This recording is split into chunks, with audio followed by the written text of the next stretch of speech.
é sempre bom, como é bom e agradável, né, que vivam em união, os irmãos em comunhão, e é uma bênção mesmo, né, poder desfrutar dessa comunhão com o Senhor e com os nossos irmãos em Cristo. É uma grande bênção mesmo. Certamente são momentos assim especiais e bons, e a gente até vislumbra, né, como é que um dia será na presença do Senhor, no céu. Você já pensou, né, se a gente, com irmãos assim, que nós conhecemos no decorrer da vida, do ministério, a gente já se alegra tanto, né? E não é só nós não, Paulo também, nas suas epístolas, fala isso, como que ele se alegrava, às vezes com a presença de um irmão somente, visitando ele já manifestava alegria, como aquilo trazia alegria ao coração dele. Como será bom estarmos na presença do Senhor, um dia para todos sempre, adorando ao Senhor, gratos ao Senhor por nosso grande, e pessoas que talvez você também, como eu, tem muita vontade de conhecer, como Moisés, Paulo, e fazer algumas perguntas para eles também, tirar algumas, né, algumas dúvidas, mas um dia certamente, e a gente até... É interessante o livro de Apocalipse porque a gente acaba já podendo vislumbrar isso, né, como Deus na sua palavra já até nos revelou, como um dia estaremos lá para sempre com Ele, e momentos assim que serão muito especiais e eternos na presença do nosso Deus. Muito bom estar aqui. Obrigado, irmãos, mais uma vez pelo convite.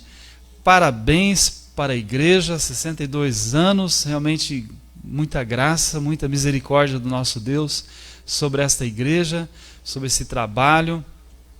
E nossa oração mesmo é que Deus continue abençoando, salvando pessoas, usando a vida dos irmãos, edificando vidas aqui para poder propagar o Evangelho de nosso Senhor Jesus Cristo. Como o pastor Luciano falou, a gente está lá em Blumenau também servindo ao Senhor ali, e contamos também com as orações dos irmãos. Quando forem para o sul, serão muito bem-vindos, muito bem recebidos lá.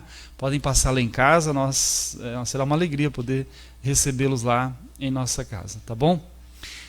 Falando sobre achegados ao trono da graça. E ontem à noite a gente começamos então falando sobre a graça de Deus. Hoje de manhã prossigo um pouquinho falando sobre isso. E aí então entramos no texto base das conferências, que é Hebreus capítulo 4, versículo 16. Mas eu quero iniciar hoje lendo Tito, capítulo 2. Tito, capítulo 2. Tito, capítulo 2, versículo 11. Eu vou fazer a leitura, os irmãos poderão acompanhar. Versículo 11 diz assim a palavra do Senhor: porque a graça salvadora de Deus se há manifestado a todos os homens, ensinando-nos que, renunciando à impiedade e às concupiscências mundanas, vivamos neste presente século sóbria e justa e piamente, aguardando a bem-aventurada esperança e o aparecimento da glória do grande Deus e nosso Salvador Jesus Cristo, o qual se deu a si mesmo por nós, para nos remir de toda a iniquidade e purificar para si um povo seu especial, zeloso de boas obras. Fala disto e exorta e repreende com todo audioso Pai. Adoramos ao Senhor nessa manhã, na beleza da Tua santidade. Porque Teu é o reino, o poder e a glória para todo sempre. Bendito seja o nome do Senhor, engrandecido, ó Deus, pois Tu és o único Deus vivo, verdadeiro, a quem pertence o louvor, a honra e a glória, e nós nos prostramos diante do Senhor, muito gratos, com os nossos corações alegres, ó Deus, porque o Senhor graciosamente se revelou a nós, nos salvou, nos chamou, nos justificou e tem salvação. Ó Deus, muito obrigado porque o Senhor, pela Tua graça, tem nos sustentado, e a Tua graça não tem sido vã para conosco, e nós agradecemos porque o Senhor, pela Tua misericórdia e Tua fidelidade, tem nos sustentado, nos ajudado, nos abençoado. E agora falando, ó Deus, como igreja do Senhor, como a igreja aqui, agradecemos-te, ó Deus, porque o Senhor, no decorrer desses anos, tem mostrado a tua fidelidade, o teu poder, a tua bondade, ó Deus, para com esse trabalho aqui, para com esta igreja. Sustentando, suprindo, fortalecendo, ajudando, ó Deus, e fazendo desta igreja uma luz, um farol, nesta cidade, nesse bairro, para a propagação do Evangelho, para que o teu nome seja conhecido, para que vidas sejam edificadas, para que o nome do Senhor seja engrandecido, exaltado e conhecido, ó Deus. Obrigado, ó Deus, e continue abençoando cada irmão, cada família, abençoando ali, mesmo que vivendo, ó Deus, em dias difíceis, mesmo que no meio de um mundo tenebroso, mas que sejamos luz neste mundo, sal nessa terra.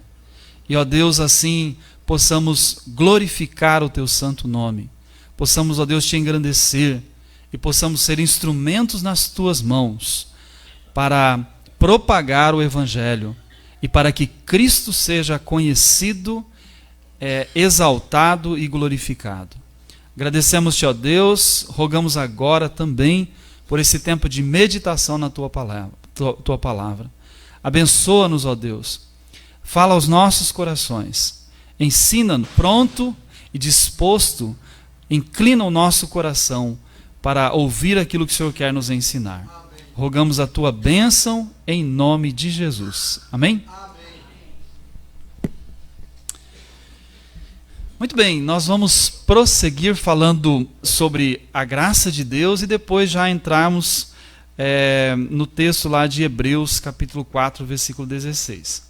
Ontem à noite, então, falamos sobre a graça de Deus, o que é a graça de Deus, e vimos como a graça de Deus salva, como Deus salva as nossas vidas, salvou as nossas vidas, e a graça de Deus nos redime, nos regenera, nos elege. A graça de Deus, é pela graça de Deus que somos guardados, preservados. Uma história no Velho Testamento, conhecida dos irmãos, e que de certa forma ilustra para a gente muito do que é a graça de Deus. É a história de Davi e Jonatas. Davi, que na verdade já tinha sido colocado como rei de Israel, mas levou 13 anos para assumir o trono. Uma amizade muito bonita com Jonatas. E Jonatas tinha, depois, na verdade tinha um filho, né? E esse filho chamava-se Mefibosete. E Davi, então, ele criou uma amizade muito grande com Jonatas. E os anos se passaram, e eu quero chegar um pouco mais adiante. E quando Davi, então, quando Saul e nessa entrada de Davi lá na cidade, em Jerusalém, há uma fuga, e Mefibosete, que nessa época tinha 5 anos, nessa fuga ele sofre um acidente e ele fica aleijado de ambos os pés, e ele foge. E Mefibosete, cujo nome é bem interessante, até a origem da palavra, né, que tinha a ver com adoração a Baal, mas que quer dizer vergonha. Vergonha. E Mefibosete fica por 15 anos escondido praticamente. Por quê?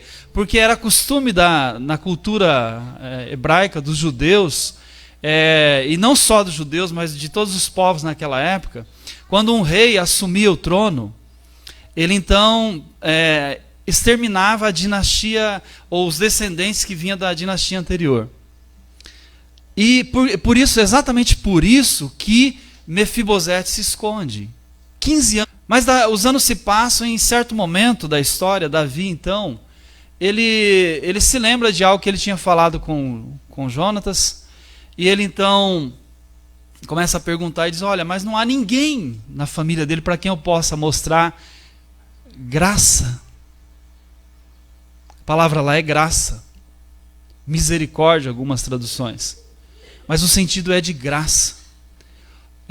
Eu quero mostrar esse amor, essa bondade, essa graça. E aí alguém então diz: olha, não há sim.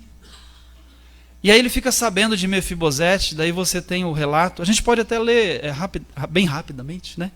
É lá em 2 Samuel, pelo menos o finalzinho da história.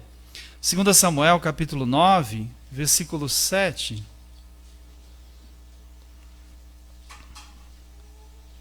O 4, só para a gente fechar essa história, ele diz assim: E disse-lhe o rei, onde está? 2 Samuel 9, versículo 4. E disse-lhe o rei, onde está? E disse Ziba ao rei, eis que está em casa de Maquir, filho de Amiel, em Lodebar. Então mandou o rei Davi, e o tomou da casa de Maquir, filho de Amiel, de Lodebar. E Mefibosete, filho de Jonatas, o filho de Saul, veio a Davi, se prostrou com o rosto por terra, inclinou-se e disse Davi, Mefibosete. E ele disse, eis, porque ele sabia muito bem que talvez aquele era o final dele. Por que o rei manda trazer Mefibosete? A ideia é, ele vai exterminar. Ele vai exterminar, porque é assim que se faz. Você elimina essa descendência daquele que era rei anteriormente, você elimina, acaba com eles e ponto. Então Mefibosete foi pronto para a morte. E aí Davi manda chamar, e ele vem, e quando ele diz Mefibosete, ele diz, não tema, porque estava morrendo de medo mesmo. Ele diz assim, não temas, porque de certo usarei contigo de benevolência, por amor de Jonatas teu pai. Te restituirei todas as terras de Saul teu pai, e tu sempre comerás pão à minha mesa. E aí, irmãos, sabe aquela, não é surpresa, é aquele, quando você fica assim, estático, sem saber, porque você vem pensando uma coisa e de repente é outra. E de repente Davi diz assim, Mefibosete, você vai ser colocado agora, restituído, eu vou usar as terras lá de teu pai, de Saul, eu vou devolver tudo para você. Eu vou usar de graça na sua vida. Ou seja, irmãos, aqui é o retrato, esse é um retrato, ou uma ilustração para a gente pode usar como ilustração, da graça de Deus na sua vida, na minha vida.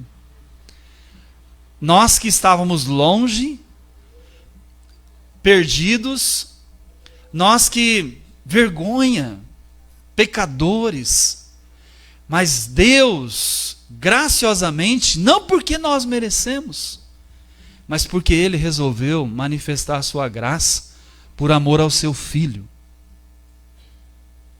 E Ele nos amou, enviou seu Filho. E aí então Ele nos concedeu graciosamente todas as coisas em seu Filho. E aí você enxerga, versículo 8, diz assim, então se inclinou e disse, olha o que Mefibosete diz, quem é teu servo para teres olhado para um cão morto tal como eu? Mefibosete sabe o que está acontecendo. O Davi a Ziba, moço de Saul, e disse-lhe, tudo o que pertencia a Saul, toda a sua casa tenho dado ao filho de teu senhor. E aí Davi então concede para ele tudo o que era do seu pai, parte da família, para comer na mesa com seus filhos, como um da família. Então isso, irmãos, é graça, isso é misericórdia. Esse é o retrato nosso, esse é o retrato de nós que estávamos longe de Deus, mas Deus nos aproximou, Deus nos trouxe para perto de si, Deus nos fez um filho seu, e hoje você está na mesa, diante do trono da graça de Deus.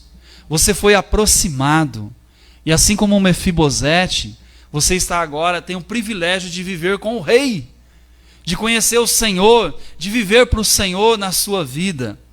Pura graça, pura misericórdia de Deus. Graça de Deus, eu sou o que sou.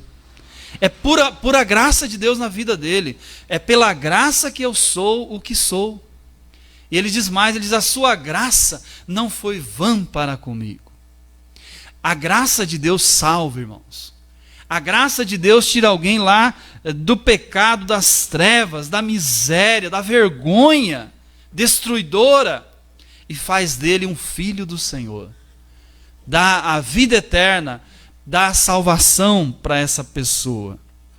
Mas eu quero avançar um pouco e dizer que a graça de Deus, agora pensando mais, quero que você tenha em mente o seguinte agora. Você foi salvo pela graça, transformado, um John Newton, né? Foi salvo pelo Senhor, como Paulo. Você, assim como Mefibosete, experimentou da graça de Deus, e agora você é um salvo em Cristo Jesus. E aí a gente pensa assim, puxa, então aí esgotou-se a graça de Deus, e a graça de Deus faz isso. Não! A graça de Deus continua atuando na sua vida, agindo na sua vida. Então, tudo é graça de Deus, irmãos. O fato de você estar vivo aqui hoje é graça de Deus. Você não estaria aqui hoje, eu não estaria, se não fosse a graça de Deus. O avião podia ter caído. Só pastor, né? Eu tenho que voltar de avião ainda hoje, né? Então é propósito de Deus, né? Os nossos dias, como diz o salmista, estão cada um deles contados, né? Escritos e contados. E a gente sabe que isso também é graça de Deus. Isso é graça mesmo, irmãos.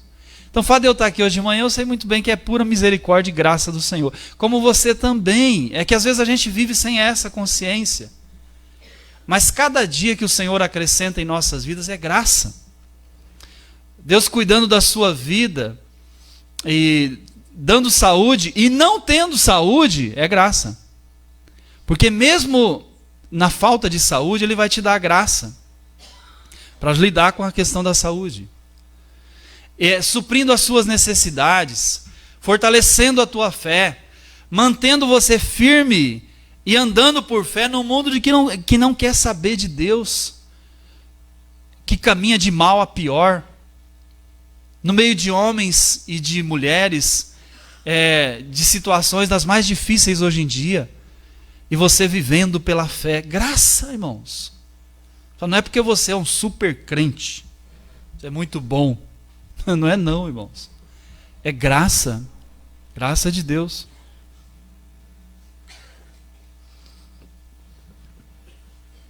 E aí eu quero dizer para os irmãos que a graça de Deus, ela satisfaz cada exigência da vida. Lembra do texto lá de 2 Coríntios capítulo 12, versículo 9? Abre lá para os irmãos. O texto é muito conhecido, né? A gente só vamos rememorar 2 Coríntios capítulo 12, versículo 9.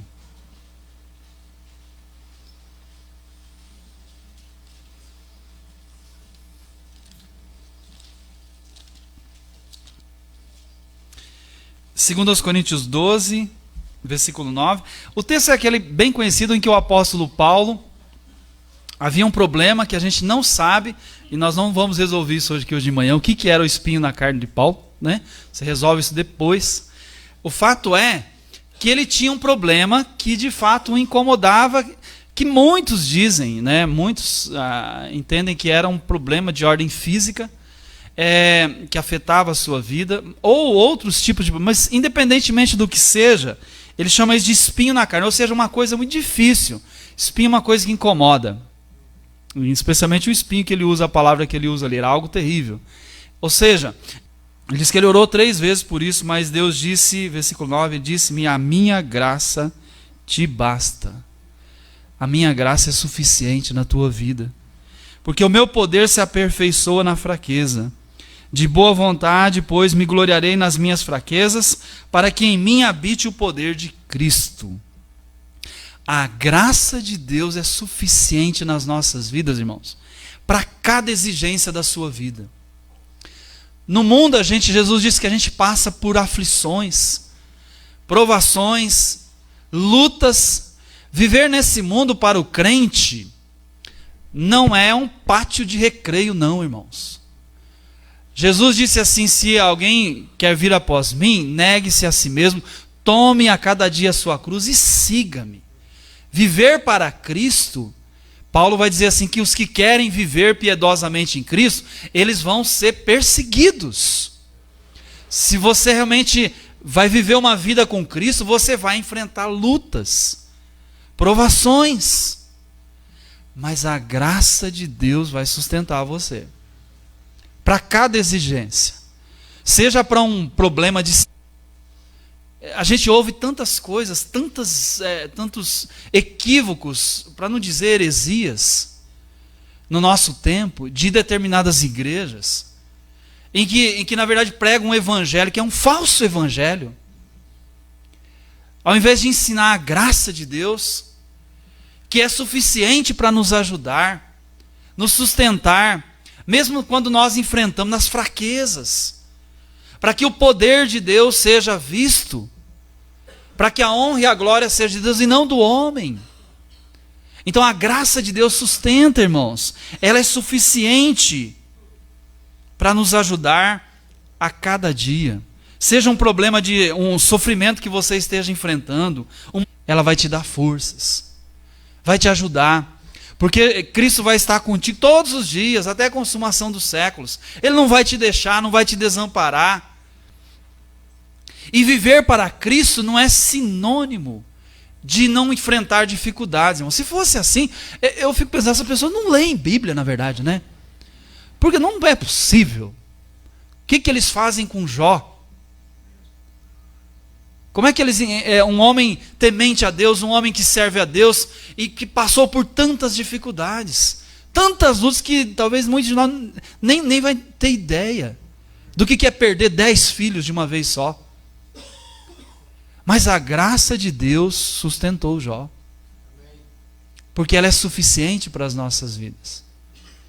Ou o que falar de tantos outros, de José sendo maltratado pelos irmãos, sendo vendido, sendo caluniado, vivendo em prisão, e era um servo dele.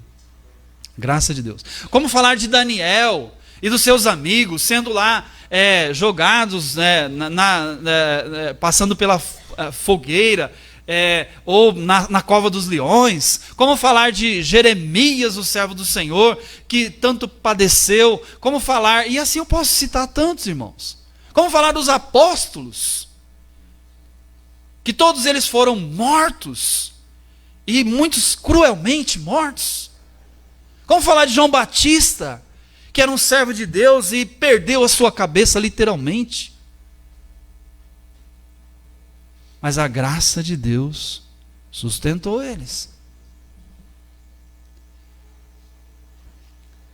Como falar de Paulo, que faz, se você ler 2 Coríntios, assim, você vai ver o quanto Paulo sofreu pelo Evangelho.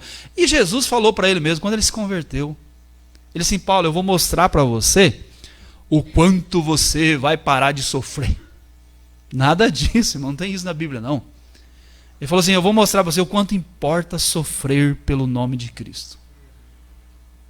Viu que diferente? O Evangelho, a Bíblia é diferente, não sei que Bíblia eles usam. Mas assim, a Bíblia mostra que viver para Cristo, viver nesse mundo, é isso. E se você quer viver, claro, é o Senhor quem está. E aí a grande bênção, assim como estava com Moisés, a presença de Deus, a glória de Deus, assim como está conosco, agora o Espírito Santo de Deus habitando em nossas vidas, sendo nós templos do Espírito Santo, Ele nos ajudando, nos fortalecendo, é a graça de Deus para enfrentarmos as exigências da vida, até o ponto de Pedro, abra sua Bíblia lá em Pedro, dizer o seguinte, irmãos. Pedro vai dizer assim, 2 Pedro 1:3.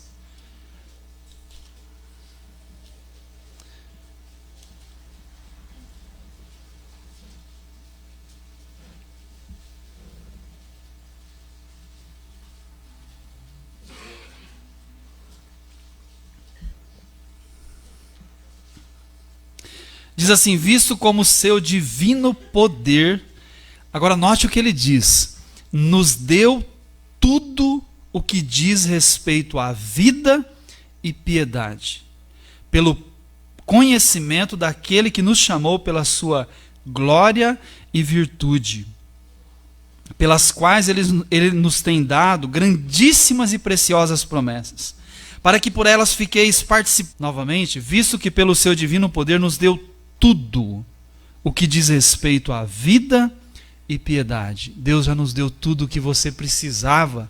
A graça de Deus é suficiente para sustentar cada um de nós.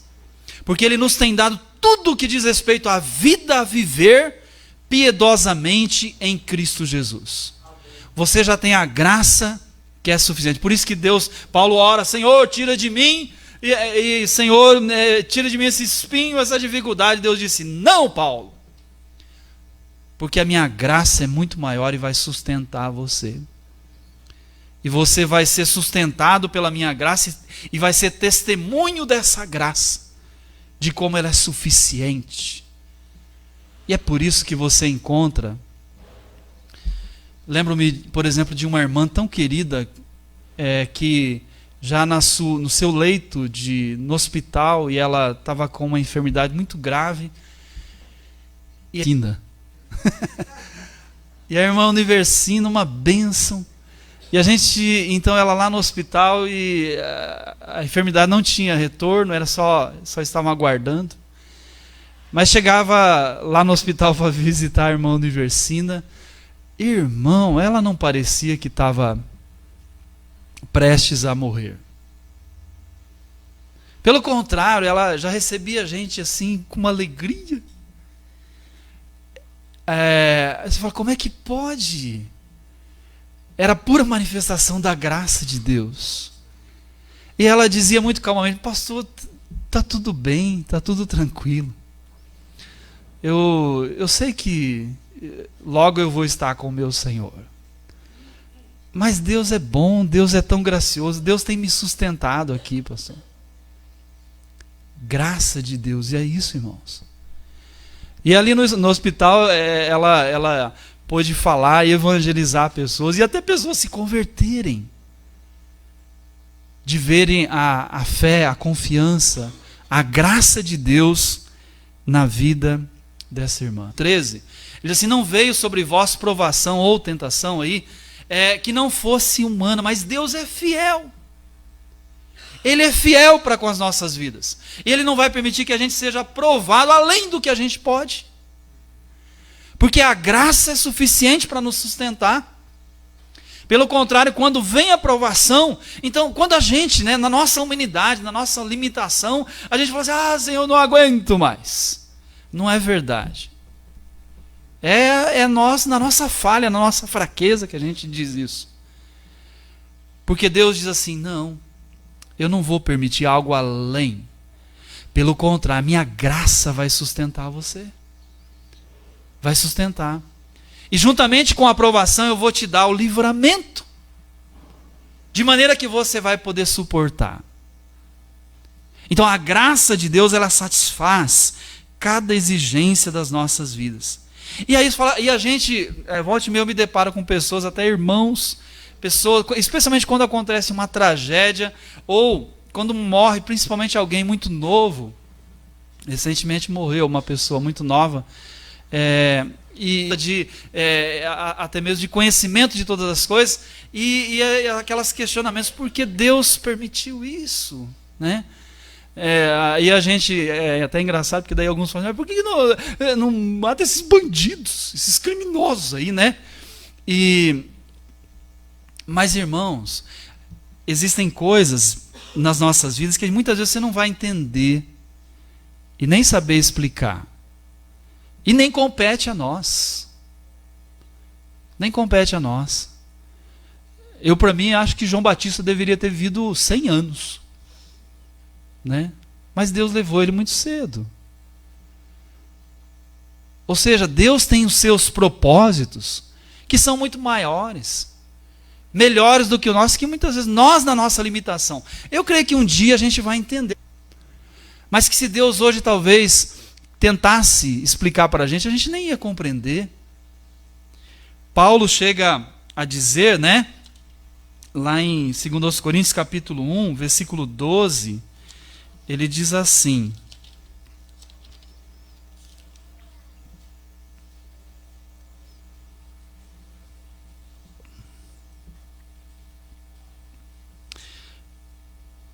ele diz, porque a nossa glória é esta, o testemunho da nossa consciência, de que com simplicidade e sinceridade Deus, não com sabedoria carnal, mas na graça de Deus temos vivido no mundo. E de modo particular convosco, porque outras coisas vos escrevemos, senão as que já sabeis, ou também reconheceis. Espero que também até o fim reconhecereis.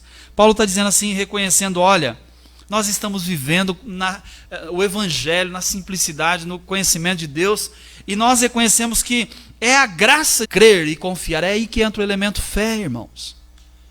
E você pode viver nessa vida. E viver cada dia pela graça de Deus, salvo pela graça, sabendo que a graça vai te sustentar, vai te fortalecer, e vivendo então para glorificar ao Senhor na sua vida. Mas avança um pouco mais. E aí eu finalizo essa parte da graça de Deus. E quero só finalizar essa parte dizendo o seguinte, que a graça de Deus, que a gente poderia pensar em tantos aspectos. E aí faço só mais um parênteses aqui para dizer o seguinte, irmãos. Infelizmente, o tema é muito bom e vale a pena a gente estudar e conhecer mais da graça de Deus, que nos salva, que nos transforma, que sustenta as nossas vidas, que nos guarda e que nos conduz à eternidade. Por isso a gente vai chegar lá. Eu vou encontrar os irmãos lá no céu, não por nós, mas porque a graça de Deus vai nos levar. E a gente vai chegar lá um dia, né? Sãos e salvos e glorificando ao Senhor. Mas, irmãos, só fazendo uma pausa aqui para dizer o seguinte: existem muitas pessoas que esse é o motivo de Judas ter escrito a sua pequena carta de um capítulo, né? Então, leia depois Judas, mas não tenho tempo. Judas vai falar assim que há pessoas que abusam da graça de Deus. E de que tipo de pessoas ele está falando? Ele está falando de falsos crentes. Tanto é que ele começa a carta e logo diz assim, olha, eu resolvi escrever estava pensando em escrever sobre a salvação comum, mas de repente passei a escrever sobre a necessidade de batalharmos pela fé que nós temos recebido do Senhor. E aí ele diz mais abaixo, no versículo 4, ele vai dizer assim que porque há pessoas que estão fazendo justamente isso, abusando da graça de Deus. E aí ele escreve a sua pequena carta, mas muito importante. E aí ele vai dar as características de pessoas que abusam da graça de Deus. Ele vai dizer que são pessoas insubmissas, pessoas arrogantes. É aquelas pessoas que pensam assim, por exemplo, então já que fui salvo pela graça, transformado pela graça, então agora eu vou viver do jeito que eu quero.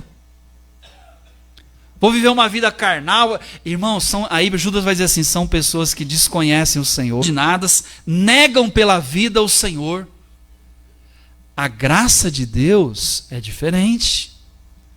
A graça de Deus salva, transforma e nos dá uma nova vida. E alguém salvo pela graça vai querer viver para o Senhor, longe do pecado. E não viver dissolutamente, viver mundanamente, ao contrário. Pessoas que vivem assim, irmãos, não conhecem da graça de Deus.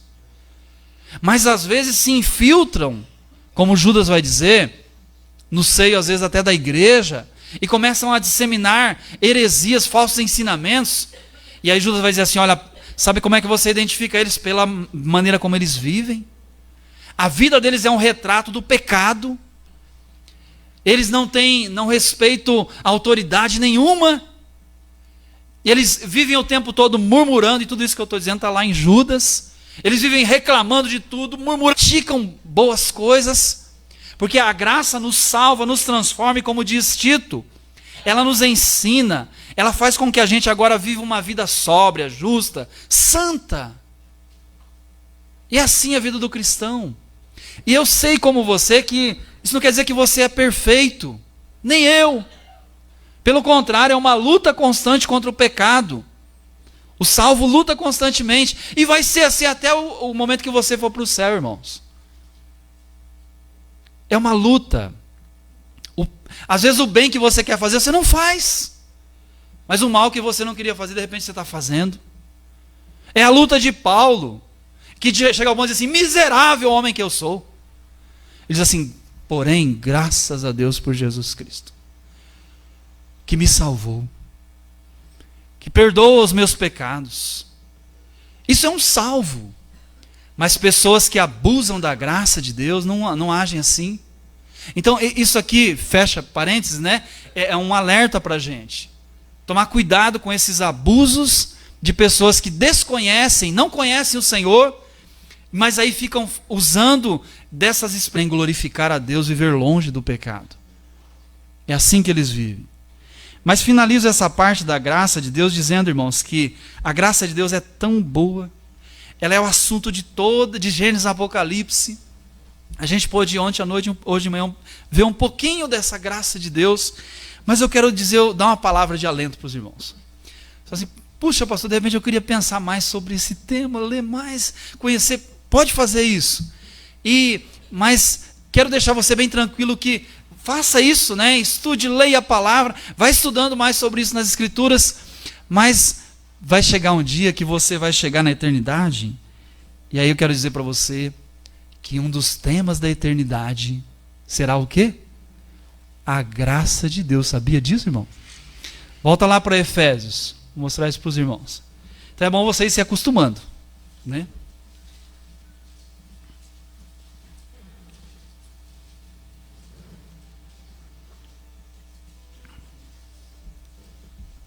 Diz assim, Efésios 2:7. Novamente, Paulo, o texto aquele que a gente leu ontem à noite, ele está falando de como Deus nos salvou, e aí ele chega no versículo, na presença dele, lá no céu, o que ele vai mostrar? As abundantes riquezas da sua graça. Graça é tema da eternidade, irmãos. Está no currículo, matriz curricular. Primeira disciplina, graça de Deus. E Deus vai mostrar para você o que é graça, as riquezas dele. E você vai ficar pasmo de ver como é que Deus fez tudo isso. Como é que Deus foi tão benevolente, misericordioso em usar de tanta graça. As riquezas da graça dele, pela sua benignidade para conosco em Cristo Jesus. Graça será tema da eternidade. As riquezas da sua graça. E aí, pensando nisso, vai lá para Hebreus, capítulo 4, versículo 16, que é o versículo chave dos irmãos.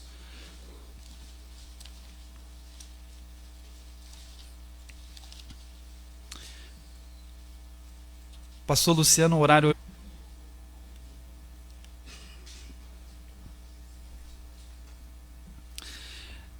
Hebreus 4,16. Enquanto os irmãos estão abrindo ali, então, falamos então um pouco sobre a graça de Deus e que vai ser até assunto de toda a eternidade. John Newton, cito mais uma vez John Newton para finalizar essa parte, ele disse o seguinte, uma de suas falas, ele diz assim, Deus tem prazer em manifestar a sua sabedoria. Deus tem prazer em manifestar o seu grande poder. Deus tem prazer em manifestar o seu governo de justiça. Deus tem prazer em manifestar a sua glória. Mas ele finaliza a fala dizendo o seguinte, mas mais prazer ainda em demonstrar a sua graça. A sua graça. Tema da eternidade. Hebreus capítulo 4, versículo 16, diz assim, então, cheguemos, pois, com confiança ao trono da graça. Agora você pode chegar ao trono da graça. Ao trono da graça. Olha só, quando você vai orar, os irmãos falaram sobre os grupos de oração, né? Quando você vai orar, quando você lá, particularmente, ou aqui na igreja, ou com os irmãos, ou com a família, quando você vai orar, você pode chegar ao trono da graça de Deus. Agora você está perto do Senhor. E aí talvez a gente poderia iniciar esse versículo aqui, dizendo que o escritor de Hebreus, e a carta aos Hebreus, nos remete muito ao Velho Testamento, falando de toda aquela estrutura ritualística que eles tinham lá no Velho Testamento, e de todo aquele formato do tabernáculo, do templo, e como tudo aquilo apontava para Cristo Jesus.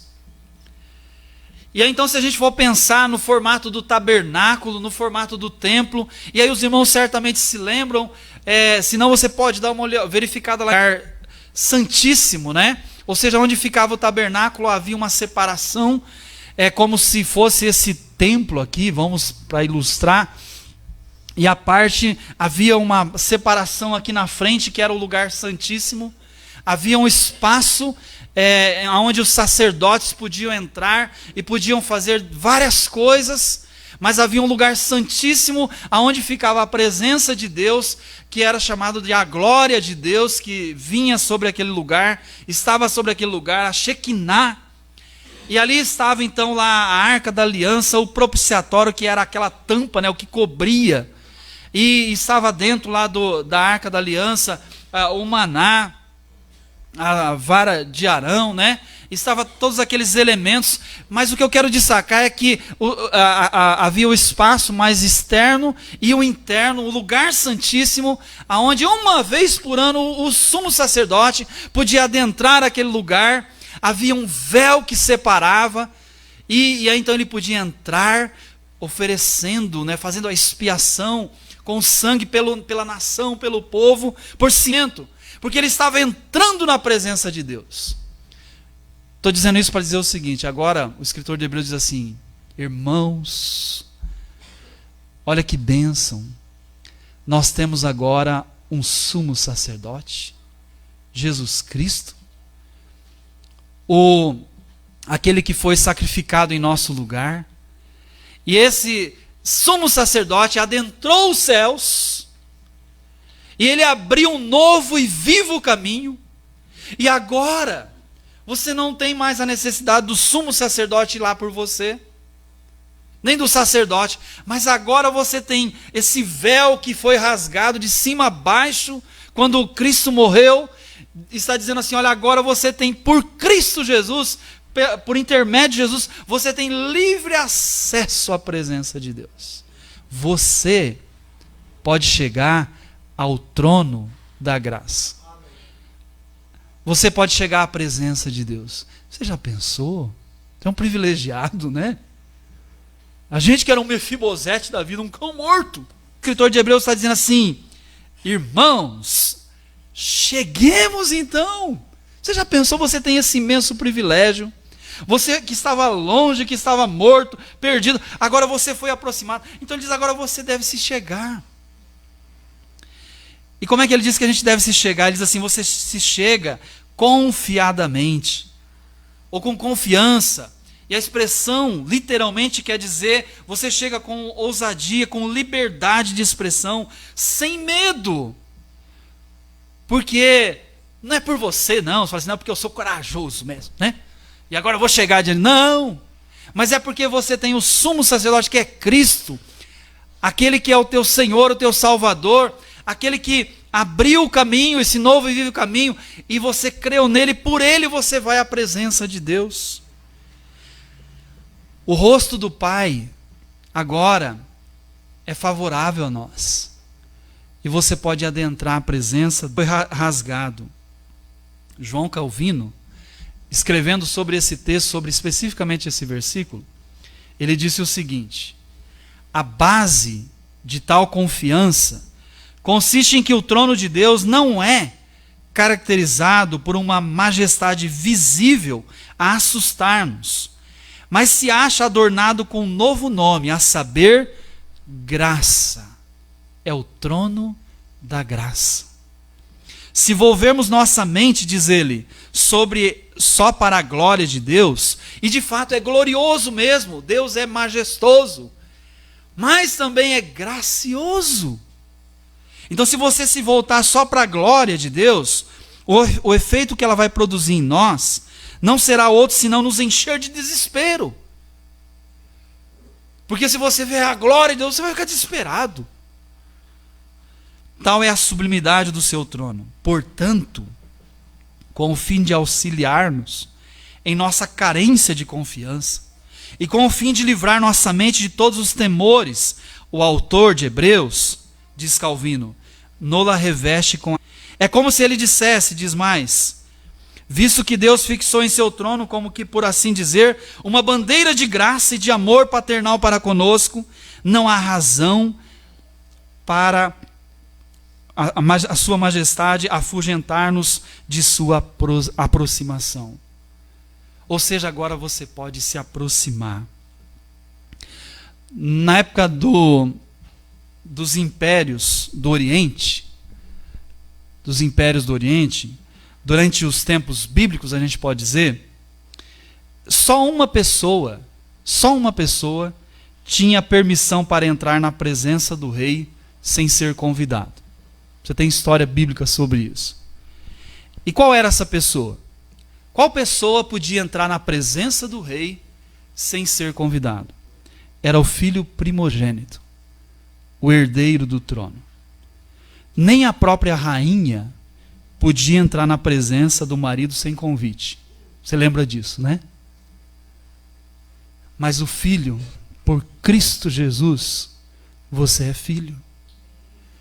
E você tem acesso ao trono da graça. Você pode se aproximar dele. Já pensou? Deus tão grande, tremendo, majestoso, glorioso, cujo o Velho Testamento mostra que o sumo sacerdote, eles tinham maior preocupação para entrar ali na presença de Deus. Agora, ele continua sendo majestoso, glorioso, justo, mas gracioso por intermédio do seu Filho. E aí você pode, olha só, você pode adentrar a presença do Pai. Você tem acesso ao Rei dos Reis, ao Senhor dos Senhores. E aqui o escritor de Hebreus está sugerindo que nós temos então os mesmos direitos como primogênito do rei e herdeiro do trono. O rei estendeu a mão para nós. E ele nos trouxe para os imensos privilégios. Portanto, o trono da glória de Deus, que aponta para Jesus como Filho de Deus, mas o trono da graça que aponta para Jesus como Filho do homem. Agora, você pode entrar na presença de Deus, e aí então, você pode falar com Ele, você tem acesso a Ele. É como se Deus, cujo Filho, Cristo Jesus, à sua destra, que está intercedendo por nós constantemente, pudesse dizer assim: quando você chega na presença de Deus, adentra ao trono da graça, e quando você está ali, de repente então nessa conversa com Deus, o Filho olha e diz assim para o Pai, Jesus olha e diz para o Pai: esse me pertence, pode atendê-lo, Pai, pode estender o cetro da graça, porque eu morri por ele, eu sofri por ele, eu entendo, eu conheço, eu sei o que ele está passando.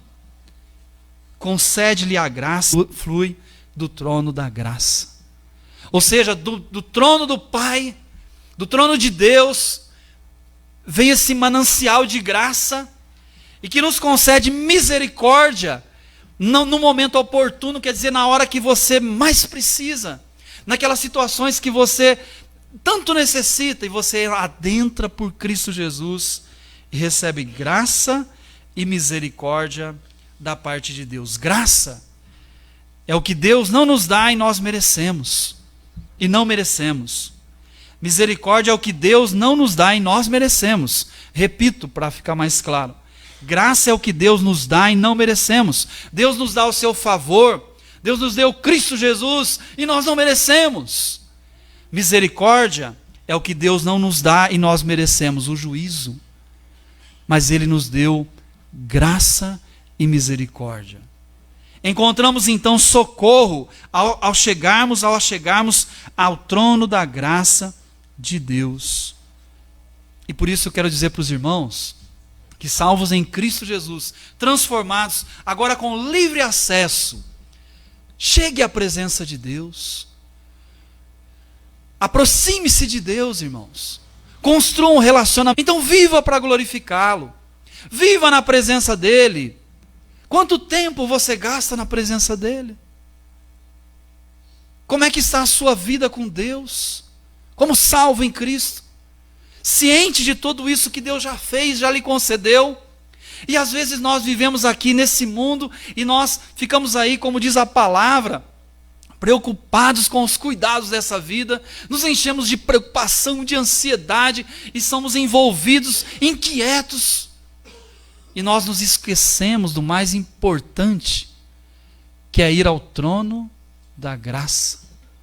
para encontrarmos graça e misericórdia da parte de Deus.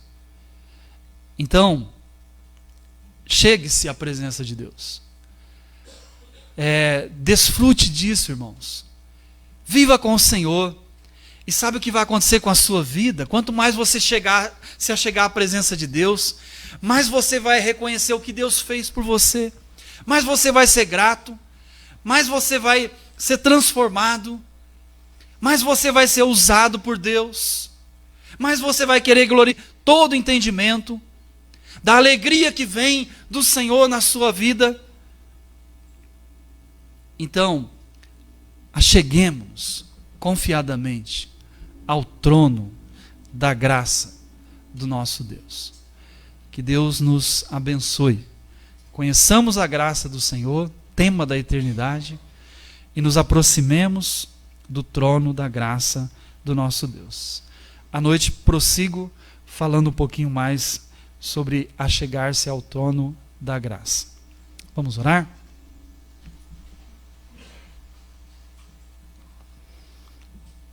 Nosso Deus e Pai, nós somos muito gratos mesmo, Senhor, porque é tanta graça nas nossas vidas da Tua parte, que nós não temos nem palavras e nem podemos expressar tudo que muitas vezes está no nosso coração. E que expressa a nossa gratidão.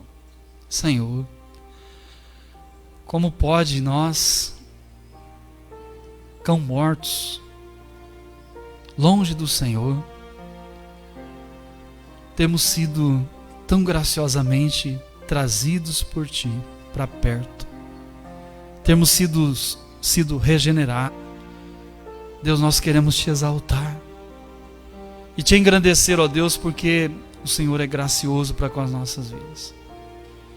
E ó Deus, certamente teremos muita coisa para falar na eternidade e agradecer e conhecer das riquezas da Tua graça. Mas enquanto estamos aqui neste mundo, ó Deus, enquanto passamos por momentos bons, mas por momentos às vezes difíceis, mas nós agradecemos porque a Tua graça é suficiente nas nossas vidas. E o Senhor já nos tem dado tudo o que diz respeito à vida e à piedade. E confiados, ó Deus, na Tua palavra, que a gente possa se achegar ao trono da graça, por este novo e vivo caminho que o Senhor Jesus Cristo nos abriu. E agora podemos chegar diante do Senhor e colocar as nossas vidas e recebermos graça, misericórdia da Tua parte, para aquelas ocasiões, para os momentos, às vezes mais necessitados da nossa parte, mas já ao mesmo tempo preparados e supridos pela Tua graça. Então, ó Deus, e vivermos longe do trono da Tua graça. Pelo contrário, ó Deus, aproxima-nos mais, ajuda-nos na nossa caminhada e faz-nos cada dia mais viver mais perto do Senhor, para assim também, ó Deus, termos forças e graça da Tua parte para viver neste mundo, para o louvor da Tua glória.